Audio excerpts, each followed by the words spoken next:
Long before Paul Maurice got his hands on the Stanley Cup, he was a 28-year-old getting his NHL head coaching start with the Hartford Whalers. The morning after his first game, in which he became the second youngest head coach in NHL history, the Hartford Courant ran an editorial cartoon poking fun at the event.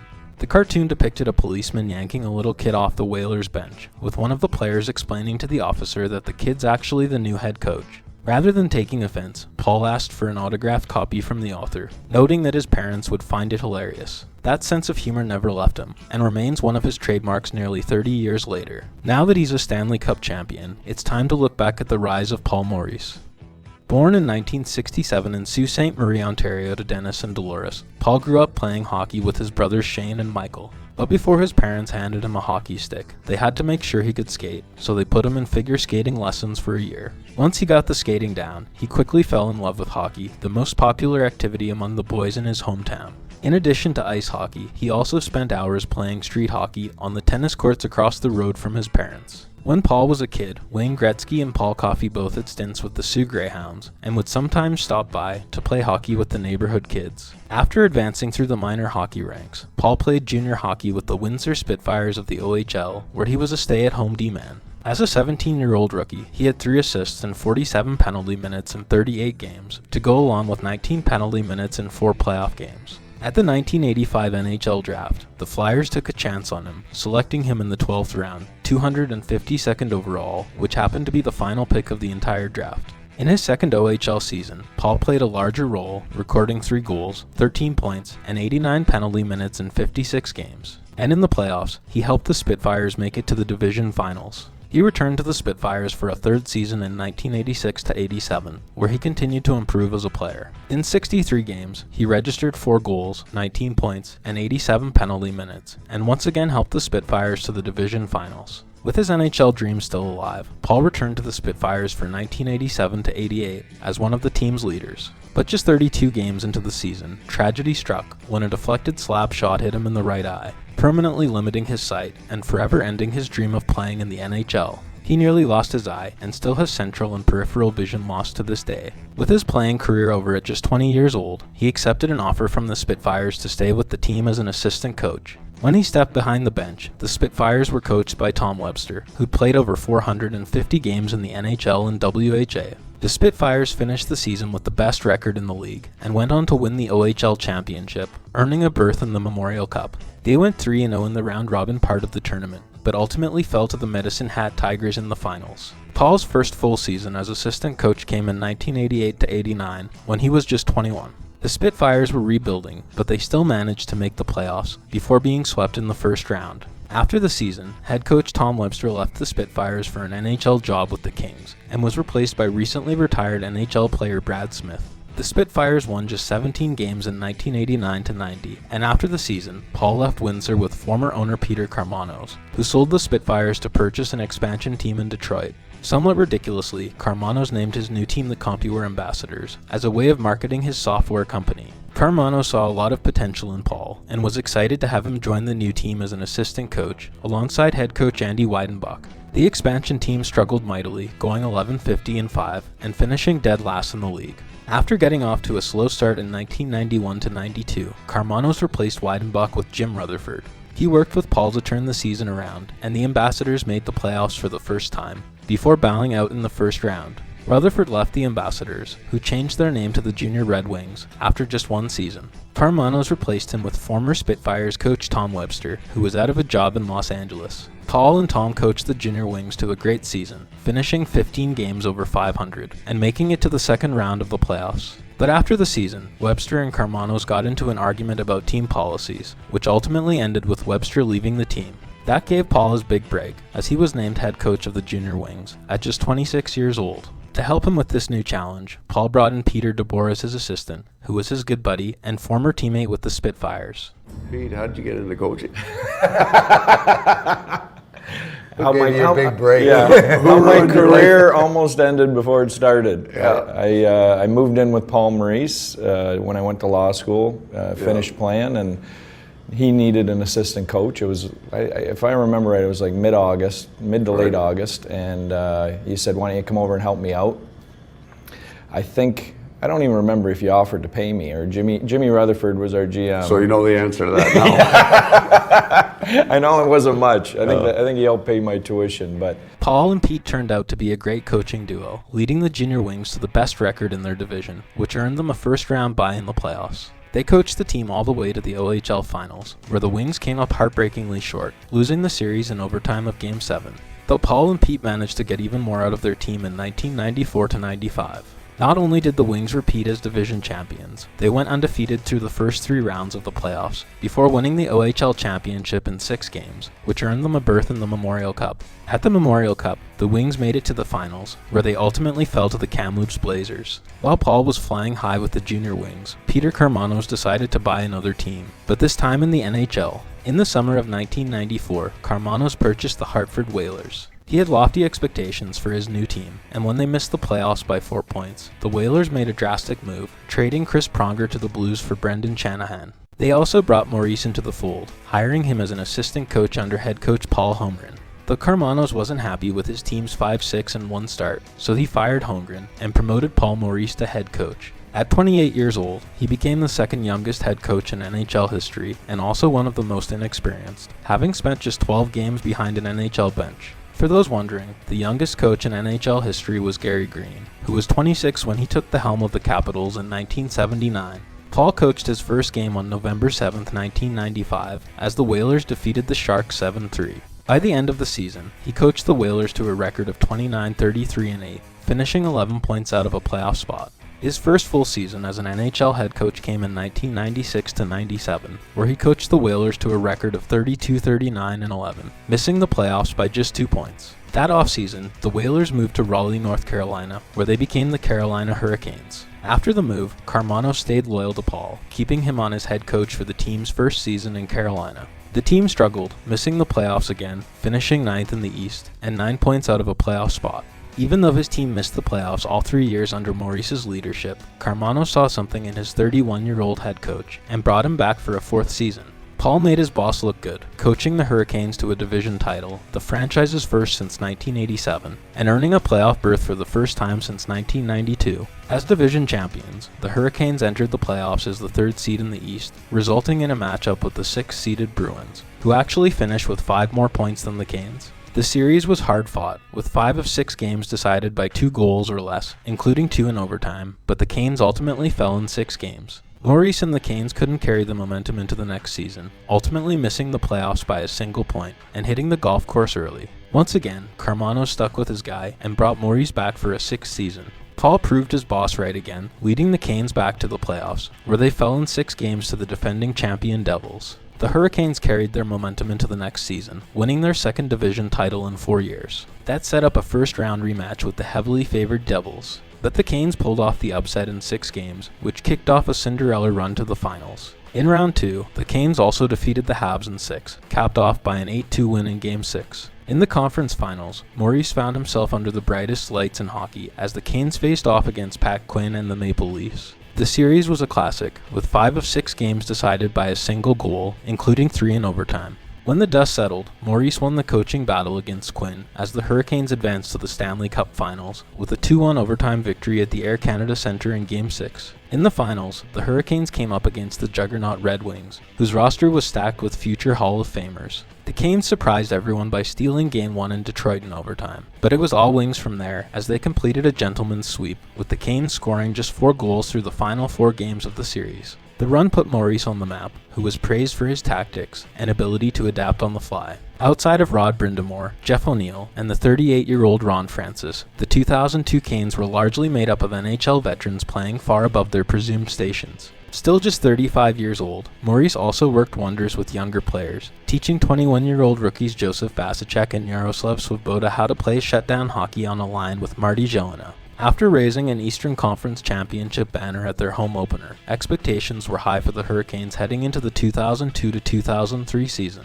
But the team disappointed from the outset, winning just 22 games and finishing dead last in the NHL. As he'd done so many times before, Karmanos stuck with Maurice after a tough season, but this time, it looked like his favorite coach had finally reached the end of his shelf life. The Canes got off to another slow start in 03-04, and 30 games into the season, Karmanos decided to part ways with Maurice, replacing him with Peter Laviolette.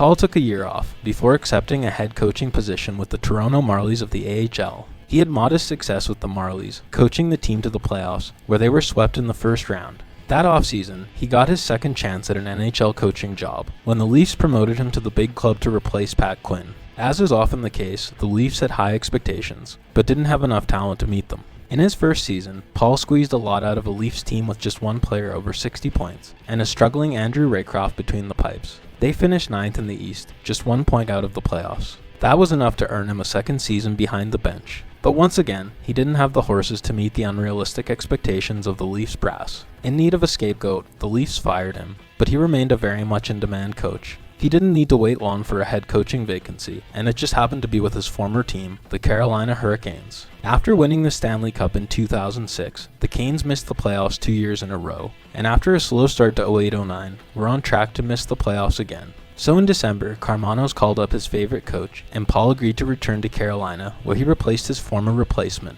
He quickly turned the team around, leading them to the playoffs, where they defeated the Devils and Bruins in 7 games each, before falling to the Penguins in the conference finals. Unfortunately, the success quickly dried up, as the Hurricanes missed the playoffs for the next 2 seasons under Paul's direction. Karmanos gave him another chance in 2011-12, but when the team got off to another slow start, Maurice was fired and replaced by Kirk Muller. Without any NHL offers coming his way, Paul packed his bags, left his family behind, and moved over to Russia, where he became the head coach of Metallurg Magnitogorsk. Paul coached the team to a regular season record of 27-12-13, but they lost in 7 games in the first round of the playoffs. He had an offer to stay for another year, but opted to return to North America to be with his family. By that point, he was married with 3 kids, and it was hard enough to spend time with them while he was coaching in North America, never mind in Russia. It turned out to be the right decision, because in January of 2014, the Jets were looking for a new coach, after parting ways with Claude Noel. After going 19-23-5 under Noel, Maurice coached them to a record of 18-12-5.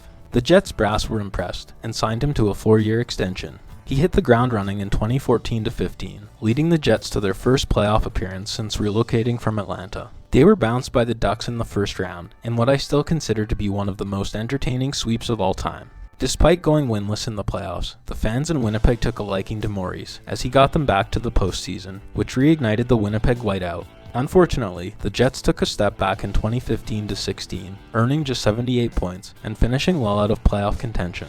The team showed modest improvement in 2016-17, earning 87 points, but still missed the playoffs. Despite missing the postseason in back-to-back years, the Jets kept Maurice behind the bench for the final year of his contract. With his back against the wall, Paul coached the Jets to their best season in franchise history. They finished second in the NHL with 114 points, 3 points behind the President's trophy-winning Nashville Predators. He also achieved a personal milestone, becoming the 17th coach in NHL history to reach 600 wins. The Jets drew the Wild in the opening round, and with a 3-2 victory in Game 1, won the first playoff game in franchise history. They went on to win the series in 5, earning the franchise's first series victory, and Maurice's first series win since 2009.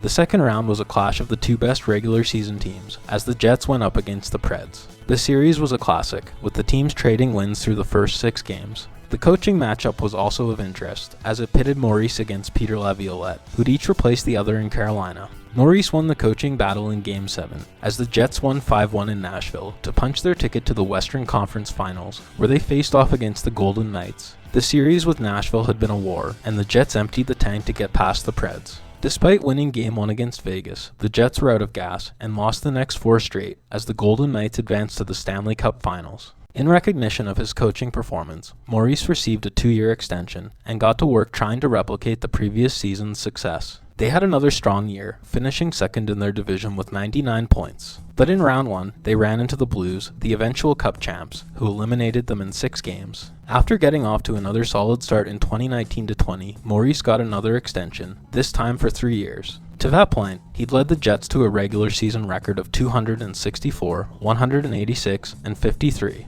He also sat at 6th all-time in games coached, with 1,587, and 7th all-time in wins, with 724. But just a month after he signed the extension, the season was suspended due to COVID, and didn't resume until the play-in round in August. The Jets faced off against the Flames in the qualifying round, marking the first playoff meeting between the two rival cities since the 1987 Smythe Division semifinals. Mark Scheifele got injured just 3 minutes into Game 1, and the Jets lost the best of 5 series in 4 games. 2020-21 was a unique season, as the league temporarily realigned into 4 divisions due to cross-border travel restrictions imposed by the Canadian government.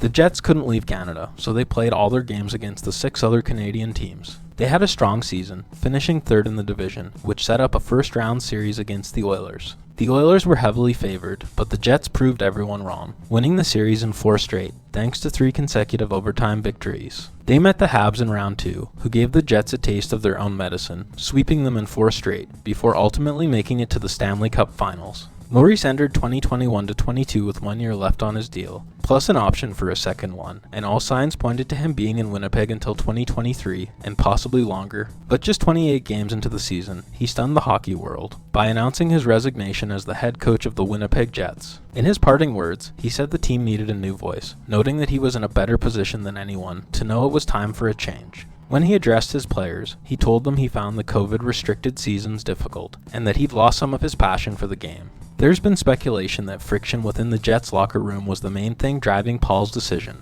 but I wasn't able to confirm that's the case. Whatever the cause, every coach has a shelf life, and in December of 2021, Paul reached the end of his. All told, he was the Jets' bench boss for 640 consecutive games, and at the time of his resignation, he was 4th all-time in NHL games coached, behind only Scotty Bowman, Joel Quenneville, and Barry Trotz. When asked if he'd ever coach again, he said he wasn't sure, adding that he'd only return if he felt he could come back and be better than before. After stepping away, Paul took some much-needed time to unplug and reconnect with his family. That June, he was out at the lake, relaxing with his wife. On the drive home, he got a call from a number he didn't recognize. He thought it might be a telemarketer, but it turned out to be Florida Panthers GM Bill Zito. Paul had chatted with a few other teams, but he was content with taking some time away from the game. But something about Zito's pitch intrigued him. The two had in-depth discussions over a week, and Paul became increasingly excited about the direction of the team. He could see they were close to achieving something special, and felt he was the right guy to take them to the next level. So on June 22, 2022, the Panthers made it official by signing him to a 3-year contract. The move caused controversy in the hockey world, since the Panthers had won the President's Trophy the previous season under interim head coach Andrew Brunette. It was a bold move by Zito, but after watching his team get swept by the Lightning in the second round of the playoffs, he knew the team needed a new voice if they were going to achieve their ultimate goal. For most of 2022-23, it looked like Zito made a terrible mistake, as the Panthers were in danger of missing the playoffs. But thanks to a late season surge, they finished the season with a 42-32-8 record, amassing 92 points, which secured them the last wildcard spot by a single point over the Penguins. This set the stage for a daunting first-round matchup against the record-breaking 135-point Boston Bruins. The Panthers found themselves trailing the series 3-1 after a home loss in Game 4, but they mounted a remarkable comeback, winning Game 5 in overtime at TD Garden and Game 6 at home to tie the series. In a dramatic Game 7, the Panthers scored with less than a minute remaining to force overtime. And in the extra frame, Carter Verhaeghe netted the game winner to clinch a stunning series victory, setting up a second-round matchup against the Leafs. The Panthers continued their momentum in round 2, defeating the Leafs in 5 games. In round 3, they swept the Hurricanes, scoring with 4.3 seconds left in Game 4 to break the Canes' hearts and complete the first sweep in Panthers history. That sent them to the 2023 Stanley Cup Finals, where they faced the Vegas Golden Knights. For Paul, it was his first trip to the finals in 21 years, back when he was just 35 years old. Despite a spirited effort, the Panthers fell to the Knights in 5 games, leaving them heartbroken, but hungry for another chance at the Cup. The 2023-24 regular season was a year of individual milestones for Paul. He became the 3rd coach in NHL history to coach 1,800 regular season games, and a month later, he passed Barry Trotz for 2nd place on the most games coached list. When asked about the accomplishment, he said he didn't consider himself to be in Trotz and Bowman's company because he still didn't have a Stanley Cup ring. Fortunately for Paul, his team followed up their run to the finals with a strong regular season, winning the Atlantic Division with 110 points. That set up a first-round matchup with the Lightning, who they defeated in 5 games. In round 2, the Panthers faced the Bruins for the 2nd consecutive postseason. After getting blown out in Game 1, Florida reeled off 3 in a row and ultimately won the series in 6 games. As the playoffs progressed, Maurice became the talk of the hockey world for his entertaining press conferences and interviews. They each have their team, right? They got their brothers in the room. It gets a little spicy out there, and they want to go I think it was awesome. I think when it was over, they both looked like they were fine. Sorry, whoever's offended by that concept, I don't care. I thought it was awesome. His upbeat mood continued in the Eastern Conference Finals, as the Panthers defeated the Rangers in 6 games to earn their second consecutive berth in the Stanley Cup Finals. The finals pitted the league's most experienced coach against a rookie, as the Oilers' Chris Knoblauch's NHL head coaching career began just 7 months earlier. Through the first 3 games, the Panthers held Leon Draisaitl off the score sheet and limited Connor McDavid to just 3 assists, as they jumped out to a commanding 3-0 series lead. In the opinion of most of the hockey world, the Panthers' defensive structure and relentless style of play were simply too much for the Oilers to handle. But in Game 4, with the Stanley Cup in the building, the momentum shifted radically as the Oilers stunned the Panthers with an 8-1 victory. Rather than publicly criticizing his team, Paul played it cool, insisting his team would re-establish their game and bring their best for Game 5 back in Florida. The Panthers played well for the first 5 minutes of Game 5, but for the second straight game, they gave up an early shorthanded goal, which turned the momentum back in the Oilers' favor. On the strength of an incredible performance by McDavid, the Oilers took the game 5-3, and doubt began to creep into the minds of Panthers fans. The media also fed into the mounting pressure as references to the 1942 Leafs began to circulate, as they were the only team to come back from 3 games to none in the finals. Despite the outside noise, Paul maintained his calm demeanor and continued to give the media thoughtful answers. Back in Edmonton, Rogers Place was rocking for Game 6, as Oilers fans were starting to believe they could do the impossible. Their belief escalated after the Oilers dominated, winning 5-1 to force a Game 7 back in Florida. Yet again, Maurice was calm in his post-game press conference, and ahead of Game 7, he was cracking jokes and looking forward to coaching in the biggest game of his life. In Game 7, the Panthers got the all-important first goal, but the Oilers answered back a little over 2 minutes later. The game remained tied until the 15-11 mark of the second, when Sam Reinhart snuck a shot under the glove of Stuart Skinner. That was all the offense the Panthers needed, as they utilized the defensive lessons Maurice instilled in them all season, to shut down the Oilers' high-powered attack for the final 24 minutes and 89 seconds. When the final horn sounded, Paul and his coaching staff shared a group hug, and after 26 seasons, he finally got his hands on the Stanley Cup, when Spencer Knight handed it to him in the middle of an interview. Soon after, he called his mom and dad, who were watching the game from the house he grew up in back in Sault Ste. Marie. Winning the cup truly was a family affair, as his wife Michelle and their 3 kids, Sydney, Jake, and Luke, also made a lot of sacrifices in pursuit of the cup. In his interview with Sportsnet, Paul gave a shout out to his friends and family back home in the Soo, as well as the fans in Winnipeg, expressing a desire for them to win the next Stanley Cup. And when reflecting on his quest for hockey's holy grail at his post-game press conference, he shared another memorable insight.